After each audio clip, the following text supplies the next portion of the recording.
நம்முடைய இளைஞர்களை போதைக்கு அடிமையாக்கிய துரோகி மு.க. ஸ்டாலின் என அதிமுக பொதுச் செயலாளர் எடப்பாடி பழனிசாமி தெரிவித்துள்ளார்.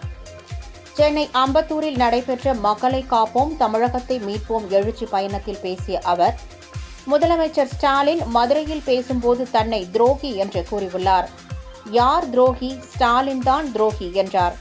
திமுக ஆட்சி பொறுப்பேற்று நிறைவடைந்துள்ள 5 ஆண்டுகளில் போதைப்பொருள் விற்பனை அதிகரித்துள்ளது. இளைஞர்களை போதைக்கு அடிமையாக்கிய துரோகி ஸ்டாலின், நம் பிள்ளைகளை சீரழித்தவர் ஸ்டாலின் என்று தெரிவித்தார். திராவிட முன்னேற்ற கழகம் திரு ஸ்டாலின் தலைமையிலே ஆட்சி அமைக்கப்பட்டு இந்த 5 ஆண்டு காலத்தில் எங்கே பார்த்தாலும் போதைப் பொருள் விற்பனை நடக்குதுல்ல, உண்மைதானே? எது கிடைக்குதோ இல்லையோ கஞ்சா எல்லா இடத்துலையும் கிடைக்குது.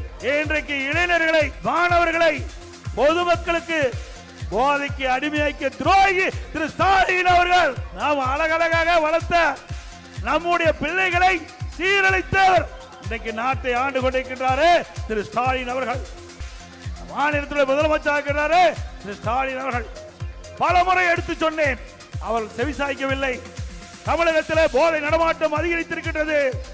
போதை நடமாட்டத்தை கட்டுப்படுத்துங்கள், இல்லாவிட்டால் தமிழகம் சீரழிந்து விடும். பல முறை எச்சரிக்கை விட்டோம், அதை பற்றி கவலைப்படல. ஏன்னா இந்த போதைப் பொருள் அதிகமாக விற்பதே திமுக கட்சி சேர்ந்த நிர்வாகிகள் தான், உண்மைதானே? மாணவர்களை, இளைஞர்களை, பொதுமக்களை சீரழித்த துரோகி திரு ஸ்டாலின் அவர்கள், உண்மைதானே?